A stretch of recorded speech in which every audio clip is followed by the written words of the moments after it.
Assalamualaikum warahmatullahi wabarakatuh.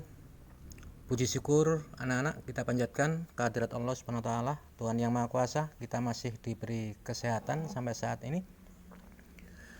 Kita lanjutkan belajarnya. Bahasan berikutnya kita belajar tentang sistem tubuh manusia. Kita awali dengan sistem gerak. Kita ketahui bersama bahwa kita bisa bergerak, berjalan, berlari, berbicara, itu karena ada bagian tubuh kita yang bergerak. Nah, kita bergerak ini karena di dalam tubuh kita terdapat namanya sistem gerak. Nah, sistem merupakan kerjasama bermacam-macam organ atau bermacam-macam alat tubuh. Coba kalian cermati, kita bisa bergerak itu karena tubuh kita memiliki alat tubuh apa? Iya, benar. Jadi kita bisa bergerak karena kita memiliki otot dan rangka atau tulang. Jadi sistem gerak terdiri dari tulang atau rangka dan otot.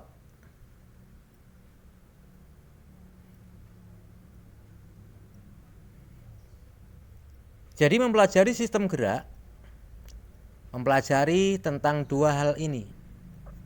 Kita belajar tentang tulang atau rangka, dan berikutnya kita pelajari tentang otot. Baik, kita lanjutkan. Kita belajar yang pertama, yaitu tentang tulang atau rangka. Kita pelajari tentang fungsi tulang atau fungsi rangka, kemudian macam-macamnya, dan sebagainya. Kita pelajari yang pertama, yaitu fungsi tulang atau fungsi rangka. Untuk mempelajari fungsi tulang atau fungsi rangka, kita bisa mengandaikan kalau tubuh kita ini tidak memiliki tulang atau tidak memiliki rangka. Tentunya kita tidak bisa berdiri dengan tegak, kita tidak memiliki bentuk seperti tubuh kita ini. Nah, itu yang pertama, jadi sebagai penegak dan pemberi bentuk tubuh. Kemudian apa fungsi yang lain? Ya, tulang atau rangka sebagai alat gerak. Karena tulang atau rangka itu tidak bisa bergerak sendiri, yang menggerakkan adalah otot. Jadi tulang itu tidak bisa bergerak sendiri, ada yang menggerakkan. Yang menggerakkan adalah otot atau daging. Oleh karena itu, tulang disebut sebagai alat gerak pasif. Sedangkan otot yang menggerakkan tulang itu disebut dengan istilah alat gerak aktif. Kemudian fungsi yang berikutnya, tentunya kalian mengetahui tubuh kita memiliki organ yang lemah seperti otak misalnya, jantung, paru-paru. Nah, tentunya organ yang lemah itu harus dilindungi. Seperti otak itu terlindung di dalam tulang-tulang tengkorak. Paru-paru, jantung dilindungi oleh tulang dada dan juga tulang-tulang rusuk. Jadi yang berikutnya, melindungi organ tubuh yang penting. Kemudian yang berikutnya, sebagai tempat melekatnya otot atau daging. Jadi otot itu melekat pada tulang. Dan yang terakhir sebagai tempat pembentukan sel-sel darah. tepatnya pada sumsum tulang. Kita memiliki ada sel darah merah, sel darah putih, juga trombosit. Itu dibuat antara lain di dalam sumsum tulang. Kita lanjutkan, yang berikutnya kita pelajari macam-macam tulang. Nah, untuk mempelajari macam-macam tulang, kita bisa melihat rangka tubuh manusia. Di laborat itu ada model rangka. Model itu tiruan. Kalau kita cermati, dari tulang-tulang yang ada ini ada bermacam-macam. Baik, macam tulang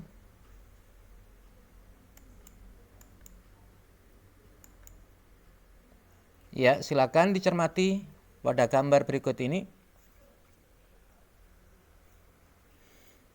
Macam tulang bisa dibedakan menurut tempat atau kelompoknya. Jadi untuk memudahkan kita mempelajari tulang, kita pelajari yang pertama, macam tulang menurut tempat atau kelompoknya.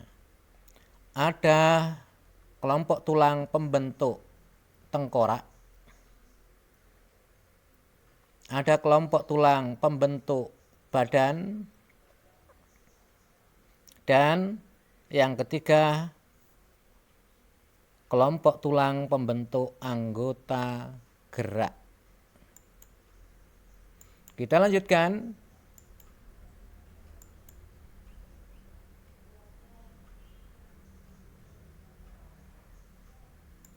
Ya.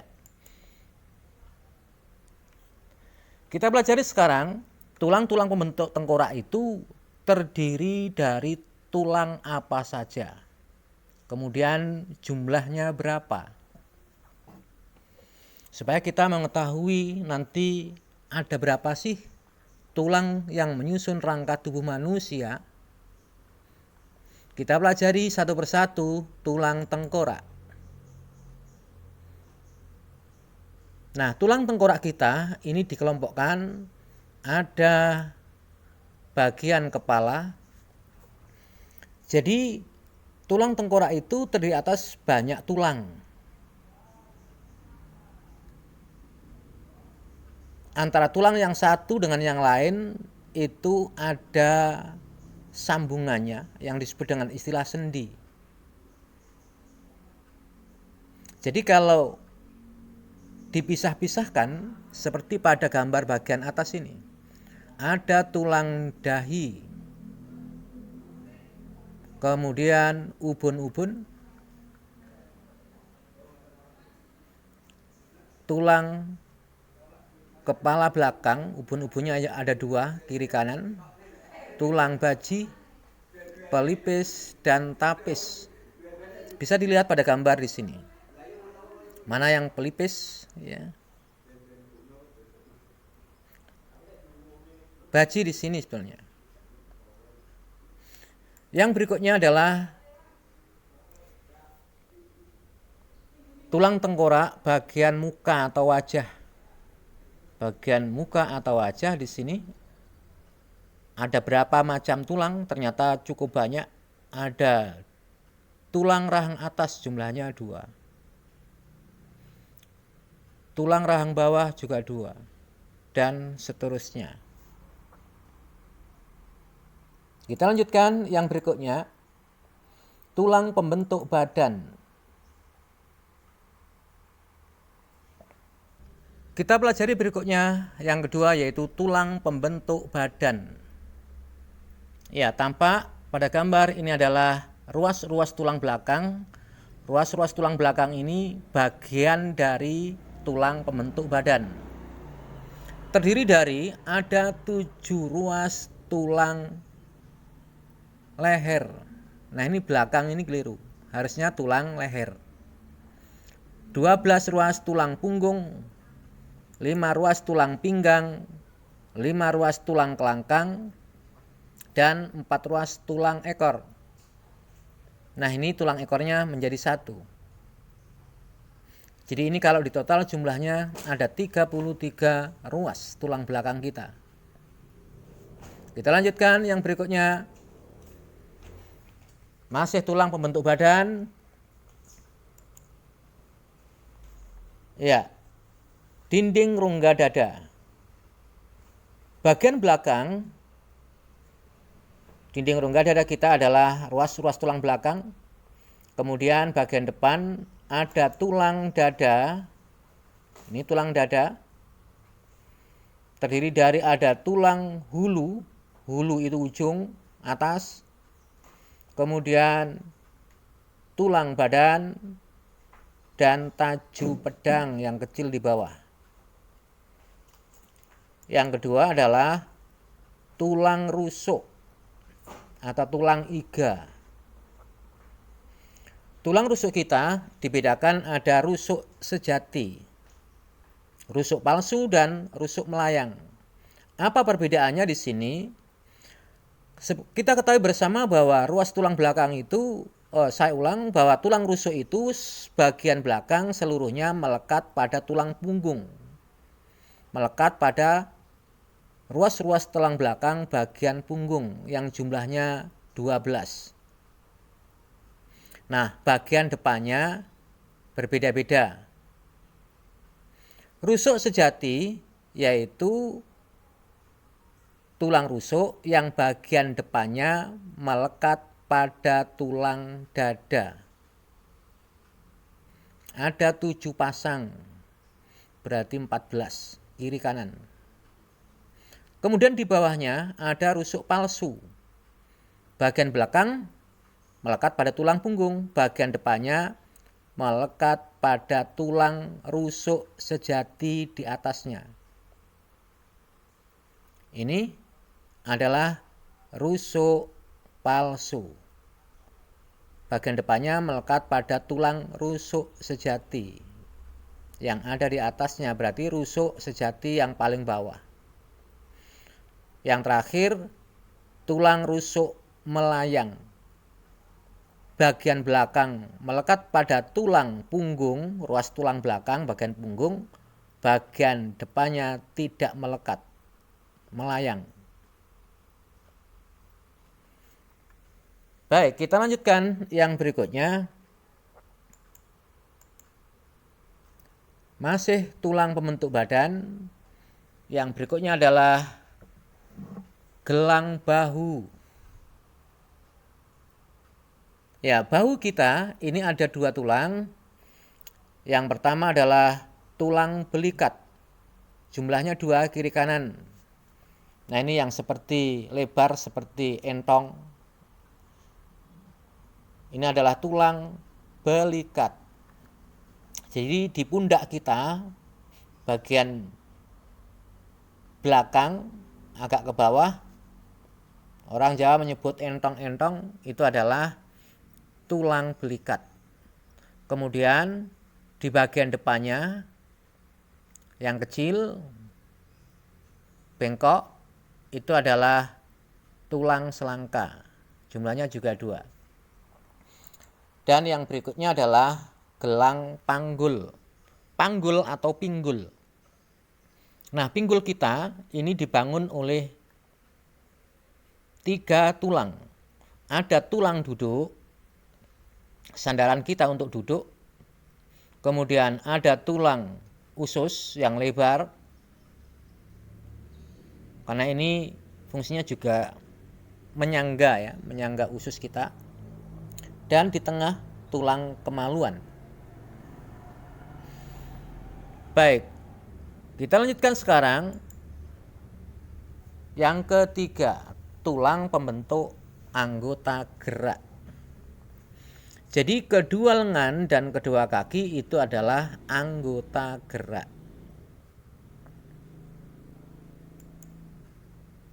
Kita awali dari anggota gerak atas yaitu lengan. Kalau ini tulang belikat, bukan dari anggota gerak. Ini adalah gelang bahu, termasuk tulang pembentuk badan. Ini tulang selangka. Anggota gerak diawali dari sini. Ada tulang lengan atas, kemudian tulang lengan bawah. Di sini ada 2 tulang. Jadi lengan bawah kita ada 2 tulang. Yang depan, yang ukurannya relatif lebih besar, itu adalah tulang pengumpil. Belakangnya tulang hasta. Kemudian tulang pergelangan tangan, kemudian telapak tangan, dan jari-jari tangan. Jumlahnya ini. Kita lanjutkan. Yang berikutnya adalah tulang pembentuk anggota gerak bagian bawah, yaitu tungkai atau kaki. Ada tulang paha, jumlahnya 2. Tulang tempurung lutut. Kemudian bagian bawah juga seperti lengan, ada 2 tulang. Ada tulang kering. Yang bagian depan ini adalah tulang kering, ukurannya lebih besar. Bagian belakang tulang betis. Ada tulang pergelangan kaki, telapak kaki, dan jari kaki. Masing-masing jumlahnya ini. Nah, itulah tulang-tulang yang membentuk rangka tubuh manusia. Kalau di total jumlahnya kurang lebih ada 206 tulang. Kita lanjutkan yang berikutnya. Kita pelajari macam tulang berdasarkan bentuk dan ukurannya. Kalau kita cermati pada model rangka atau pada gambar, tampak bahwa tulang yang menyusun rangka tubuh ini bentuk dan ukurannya berbeda-beda. Kita lihat, ini adalah tulang bisa lengan atas seperti ini, atau tulang paha bentuknya bulat panjang seperti pipa. Kita lihat pada tulang dada dan tulang rusuk bentuknya seperti pedang, pipih. Kemudian di sini ruas-ruas tulang belakang kita sulit untuk mengatakan bentuknya karena memang bentuknya tidak beraturan. Kita lihat yang di sini pada pergelangan tangan bulat-bulat, cenderung bulat agak pendek. Ya, maka disebut dengan tulang pendek. Jadi macam tulang berdasarkan bentuk dan ukurannya bisa dibedakan. Ada tulang panjang atau tulang pipa, pipih, tidak beraturan, dan tulang pendek. Baik, untuk mempelajari lebih lanjut,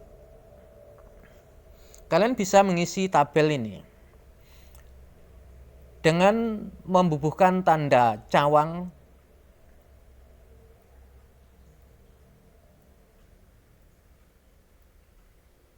Tentunya yang sesuai dengan masing-masing tulang ini. Misalnya tulang lengan atas. Iya, lengan atas, tulang panjang. Punggung, benar, tidak beraturan. Dada, pipi, tulang ruas jari, kesannya pendek. Tetapi kalau kita melihat dengan cermat di model rangka, bentuknya mirip seperti lengan atas, artinya bulat dan terkesan panjang. Maka disebut dengan tulang panjang. Baik, isi selengkapnya seperti ini. Jadi tulang ruas jari termasuk, di sini tulang pendek. Pada beberapa buku tulang panjang. Kita ikuti aja yang di sini. Dengan memperhatikan gambar dan tabel di atas, ada berapa macam tulang menurut bentuk dan ukurannya? Iya, ada 4 macam tulang menurut bentuk dan ukurannya. Tulang panjang, pendek, pipih, dan tidak beraturan. Kemudian beri masing-masing contoh macam tulang menurut bentuknya. Tulang panjang, contohnya tulang lengan atas. Apalagi? Ya, tulang pengumpil misalnya, tulang hasta betis, tulang kering, itu termasuk tulang panjang. Yang tidak beraturan hanya tulang punggung. Yang pipih selain tulang dada ada tulang belikat termasuk tulang pipih. Baik, silahkan dicermati dan menentukan macam tulang menurut bentuk dan ukurannya. Kita lanjutkan yang berikutnya. Ini informasi tentang macam tulang menurut bentuk dan ukurannya.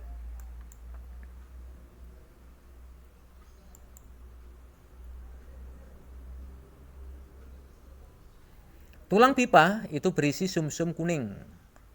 Sumsum kuning itu fungsinya untuk menyimpan lemak. Contohnya tulang ini, paha, betis, lengan. Tulang pipih berisi sumsum merah. Contoh tulang dada, rusuk, belikat, dan tengkorak. Demikian juga tulang pendek berisi sumsum merah. Sumsum merah itu tempat pembuatan sel darah merah maupun sel darah putih. Contohnya tulang pada pergelangan tangan, kaki, tempurung lutut, jari tangan, dan jari kaki. Ya, ini termasuk tulang pendek. Tulang tidak beraturan juga berisi sumsum merah, berarti tempat pembuatan sel-sel darah. Contohnya ruas tulang belakang.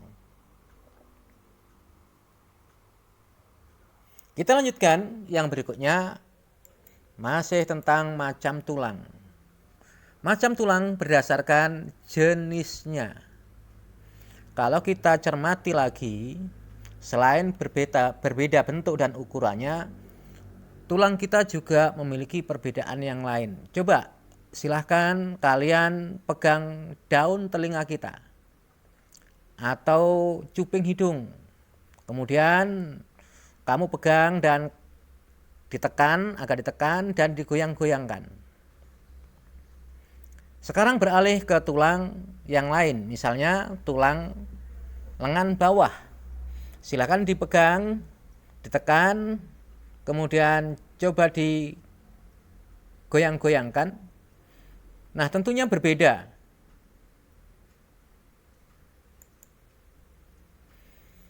Tulang pada daun telinga, juga cuping hidung, tidak sekeras seperti tulang lengan bawah. Dan sifatnya lentur, artinya bisa dibengkokkan. Yang demikian itu disebut dengan tulang rawan atau kartilago. Pada awalnya tulang yang menyusun rangka tubuh manusia itu masih bersifat rawan. Ketika masih pada masa embrio, semuanya bersifat rawan, lunak dan lentur. Nah, kemudian mengalami proses penulangan atau osifikasi, jumlah zat kapurnya meningkat, akhirnya bersifat keras. Bahkan anak yang baru saja dilahirkan, tulang ubun-ubunnya masih belum menyambung, ada kalanya seperti itu. Jadi denyut jantungnya bisa terasa, artinya nampak. Yang berikutnya tulang keras. Pada orang dewasa, ya anak-anak juga umumnya sudah sebagian besar berupa tulang keras. Disebut juga dengan istilah osteon. Kita lanjutkan. Kita pelajari sekarang tulang rawan atau kartilago. Ini informasinya. Tulang rawan tersusun atas sel-sel tulang rawan. Karena tulang itu merupakan jaringan, maka tersusun atas sel-sel tulang. Tulang rawan tersusun atas sel-sel tulang rawan disebut dengan istilah kondrosit yang dibentuk oleh kondroblas. Tulang rawan bersifat lentur karena ruang antar sel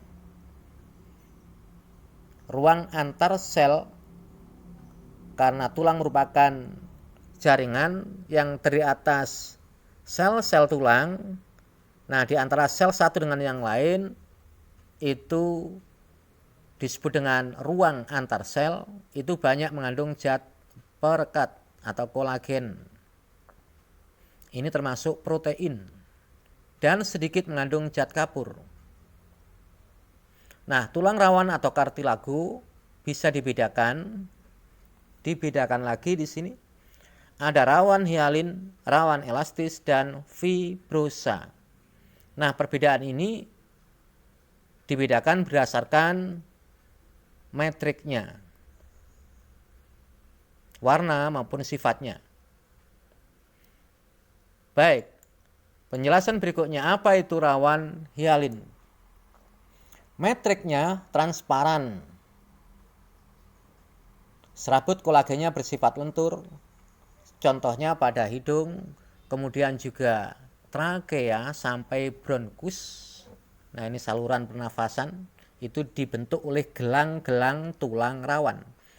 Pada persendian serta tulang rusuk dan tulang dada. Ini persendian, tulang rusuk, dan tulang dada. Yang berikutnya, tulang rawan elastis. Matriksnya berwarna kekuningan, serabut kolagennya bersifat lentur, contohnya pada daun telinga. Yang berikutnya, tulang rawan fibrosa. Matriksnya keruh dan gelap. Serabut kolagennya bersifat kokoh dan kuat, contohnya persendian dan tulang belakang. Nah, persendian tulang belakang karena ini merupakan sumbu tubuh, menyangga beban yang cukup berat, oleh karena itu tulang rawannya bersifat kokoh dan kuat. Jadi berbeda dengan tulang rawan pada persendian misalnya dan di tempat yang lain. Kita lanjutkan yang berikutnya, kita belajari sekarang tentang tulang keras atau osteon. Rangka tubuh manusia ini tersusun banyak dari tulang keras. Jadi rangka tubuh manusia itu sebagian besar berupa tulang keras. Kita ambil contoh di sini. Tulang keras pada tulang lengan atas atau tulang paha mirip seperti ini. Bagian ujung tentunya berupa tulang rawan. Jadi pada persendian, ujung itu karena persendian itu memungkinkan senantiasa bergerak, maka dilandasi dengan tulang rawan sehingga mudah digerakkan. Kemudian bagian yang lain ini berupa tulang keras atau osteon. Cuma kalau dicermati, tulang keras di dekat persendian dengan di tengah berbeda. Kalau yang di bagian tengah ini sangat keras karena metriknya padat. Ini di bagian dekat persendian, baik atas maupun di bawah di sini, ini mudah dipecah dibanding yang di tengah karena di sini matriksnya agak longgar. Disebut dengan seperti spon, maka disebut dengan tulang spon. Jadi ada informasi di sini terkait dengan tulang keras. Tulang rawan mengalami osifikasi atau penulangan atau pengapuran menjadi tulang sejati atau menjadi tulang keras. Ketika masih pada masa embrio, mungkin juga pada masa anak-anak yang baru lahir, itu sebagian tulang masih bersifat rawan atau tulang rawan, kemudian mengalami osifikasi, mengalami pengapuran, artinya zat kapurnya sedikit demi sedikit bertambah sehingga menjadi tulang keras atau tulang sejati atau osteon. Tulang keras bersifat keras karena ruang antar selnya atau matriksnya banyak mengandung zat kapur atau kalsium dan sedikit mengandung zat perekat atau kolagen. Jadi pembangun tulang ini sebetulnya hanya ada dua. Yang pertama adalah kolagen atau zat perekat. Ini termasuk protein dan mineral yaitu zat kapur. Kalau tulang rawan banyak mengandung zat perekat atau kolagennya, sedikit mengandung zat kapur atau kalsium, sedangkan tulang keras atau osteon lebih banyak zat kapur dan sedikit mengandung zat perekat atau kolagennya.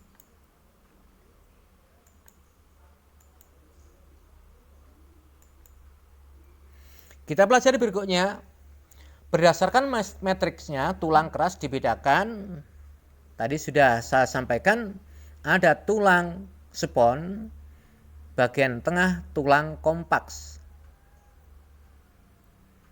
Yang tulang spons itu matriksnya agak longgar tadi, sehingga lebih mudah dipecah, ya, tidak sekeras pada bagian tengah.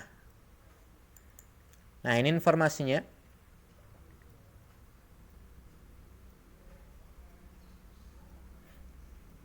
Kita lanjutkan. Nah, ini bagian dari tulang pipa, ya, atau tulang panjang. Ada istilah epifisis, cakra epifisis, dan diafisis. Kalau diafisis itu bagian tengah. Nah, ini informasinya. Epifisis bagian ujung. Ini terdiri atas tulang rawan dan tulang spons. Yang rawannya di bagian persendiannya, kemudian di sebelah bawah atau atasnya, tergantung karena di bagian ujung ada dua, ya. Kalau saya membaca di sini, yang di sini di bagian atasnya adalah tulang spons. Bagian tengah diafisis terdiri atas tulang keras. Kemudian cakra epifisis bagian antara epifisis dan diafisis. Kita lanjutkan.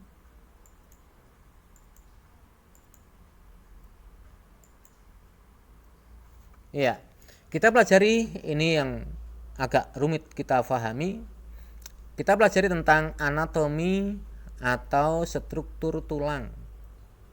Nah, untuk mempelajari tentang anatomi penyusun tulang, ya, tentunya tulang itu harus diiris. Tulang yang keras itu diiris dengan teknik tertentu, disayat tipis, dilihat di bawah mikroskop, ternyata tampak seperti ini. Ini tidak hanya 3 ini aja, ini banyak melingkar, ya. Gambarnya seperti ini. Ini potongan melintang, tampak di sini potongan melintangnya. Kalau ini potongan membujurnya. Nah, di sini tampak pembuluh darah. Karena sel-sel tulang juga membutuhkan makanan, juga bernafas, mengeluarkan gas karbon dioksida, juga terjadi metabolisme sel, mengeluarkan zat sisa, dibawa oleh darah, dialirkan melalui pembuluh darah ini. Tampak di bawah mikroskop gambarnya samar-samar seperti ini. Kalau dibuat gambar sketch seperti ini, intinya sel-sel tulang itu tersusun melingkar berlapis-lapis. Kemudian setiap lingkaran yang berlapis-lapis itu mengelilingi suatu lubang atau lingkaran lagi di sini yang disebut dengan saluran Haves. Ini gambarnya yang di bawah, ini gambar sketnya, gambar sederhananya.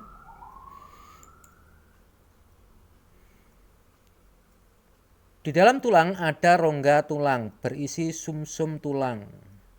Kalau tulang pipa seperti ini atau tulang panjang berisi sumsum kuning. Nah, ini sumsum tulang di sini. Kemudian tulangnya ini. Kalau dilihat di mikroskop tampak seperti ini. Sel-sel tulang keras membentuk lingkaran konsentris berlapis-lapis mengelilingi suatu saluran disebut saluran Haffez. Jadi ini namanya saluran Haffez. Tentunya saluran Haffez jumlahnya banyak. Nah, di sini tempat pembuluh darah yang agak besar, kemudian masuk di sini. Nah, di sini saluran Haffez. Di dalam saluran Haffez terdapat pembuluh darah dan saraf. Sel tulang mendapatkan makanan dan oksigen serta membuang zat sisa melalui kanalikuli. Jadi begini. Ini yang tampak gelap-gelap melingkar berlapis-lapis, inilah yang disebut dengan sel tulang. Jadi ini adalah sel-sel tulang. Kemudian di antara sel tulang yang satu dengan yang lain, antara lapisan pertama ini dan lapisan kedua, ketiga misalnya, di tengah-tengahnya ini disebut dengan istilah matriks.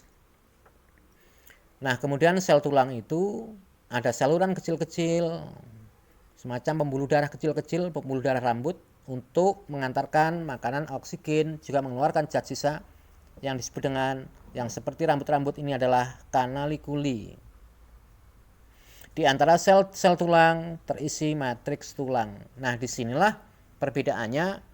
Kalau tulang sejati atau tulang keras, matriksnya ini banyak mengandung zat kapur atau kalsium, sedikit mengandung zat perekat. Jadi zat pembangun tulang, zat kapur dan zat perekat itu tempatnya berada di matriks ini, di sela-sela lapisan sel tulang satu dengan yang lain. Kita lanjutkan.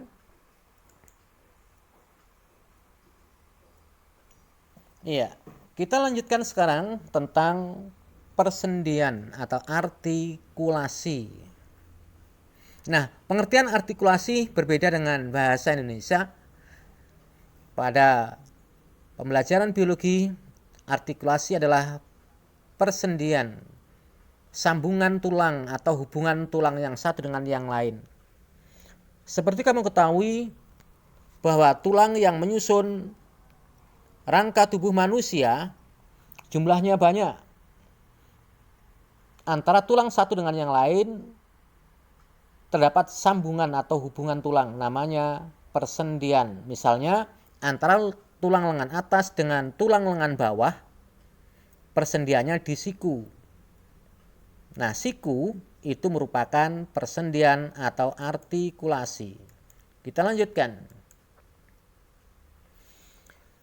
Macam persendian ternyata ada bermacam-macam. Antara persendian pada siku misalnya dengan persendian pada tulang-tulang tengkorak tentunya berbeda.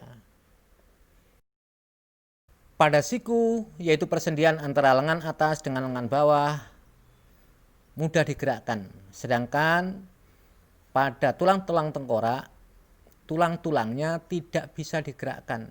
Yang demikian ini disebut dengan istilah sendi mati atau sinartrosis. Persendiannya tidak dapat digerakkan. Kita lanjutkan. Persendian pada tulang dada dengan tulang rusuk. Nah, ini yang warnanya biru muda ini adalah tulang rawan. Pertemuan antara tulang dada, bagian badan dengan ujung tulang rusuk, pertemuannya ini disebut dengan persendian. Kita mengetahui ketika kita bernafas, rongga dada kita mengembang, mengempis. Gerakannya seperti itu. Gerakannya terbatas, tidak leluasa seperti pada lengan. Yang demikian itu disebut dengan sendi kaku atau amfiartrosis. Bisa digerakkan secara terbatas. Yang berikutnya adalah sendi gerak. Sendi gerak atau diartrosis, yaitu persendian yang dapat digerakkan dengan bebas atau leluasa. Contohnya pada pangkal lengan di sini, pada lutut, pangkal paha. Kita bisa memegang dengan erat pada ruas-ruas jari. Itu disebut dengan sendi gerak. Nah, sekarang konsentrasi kita ke sendi gerak. Coba perhatikan sendi gerak di siku, hubungan lengan atas dengan lengan bawah, dengan sendi gerak di bagian pangkal lengan. Kamu gerakkan. Yang pertama dulu, pada siku. Baik, berikutnya pada pangkal lengan. Kamu gerakkan lengan kita dengan menggerakkan persendian di lengan atasnya. Nah, keduanya berbeda. Oleh karena itu, sendi gerak ini masih dikelompokkan lagi, dibeda-bedakan lagi. Nah, untuk mempelajari macam sendi gerak, kamu perhatikan di sini pada lengan atas dengan lengan bawah, yaitu pada siku, juga pada lutut. Kalau dibuat sketsanya seperti ini, hanya bisa digerakkan ke satu arah, ke depan atau ke atas saja. Yang demikian ini disebut dengan sendi engsel. Pada pangkal lengan, juga pangkal paha, terlihat tulang yang membentuk persendian, satu bentuknya bonggol, satu bentuknya mangkok. Yang demikian ini tentunya bisa digerakkan ke semua atau ke segala arah. Seperti peluru. Peluru itu tergantung yang mengarahkan, bisa diarahkan ke atas, ke bawah, ke kiri, ke kanan, ke pojok, dan sebagainya. Yang berikutnya, sendi pelana. Ruas-ruas jari, kalau kamu cermati dengan menggerakkan ruas jari, ini sama seperti pada siku, yaitu sendi engsel. Tetapi pada pangkal tulang ibu jari, jadi ibu jari itu ada 3, 1, 2, 3, 4 ruas ya. Pada pangkalnya di sini berbeda. Ini bisa digerakkan kedua arah. Kalau ruas jari ini hanya bisa digerakkan ke satu arah, yaitu menghadap ke telapak tangan, tetapi ibu jari ini bisa menghadap ke telapak tangan dan jari-jari yang lain. Maka disebut dengan sendi pelana, karena bisa digerakkan ke dua arah. Kita lanjutkan. Telapak tangan kita bisa menengadah dan menelungkup. Ketika kamu misalnya mau berangkat sekolah, minta uang sama ayah atau ibu, ya, telapak tangan kita kalau ketika diberi uang itu menerima uang telungkup. Kemudian setelah menerima biasanya membuka ke atas. Jadi lengan bawah kita itu bisa diputar karena adanya sendi putar. Jadi di bagian siku ini ada namanya sendi engsel menghubungkan lengan atas dengan lengan bawah. Yang kedua, ada sendi putar menghubungkan antara tulang pengumpil yang depan dengan tulang hasta. Antara pengumpil dengan tulang hasta di sini memungkinkan gerak berputar, sehingga telapak tangan kita bisa menengadah dan menelungkup.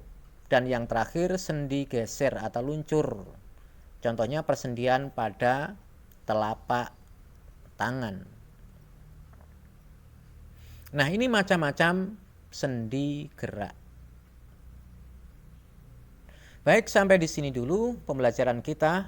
Kita lanjutkan pelajaran berikutnya tentang tentang otot.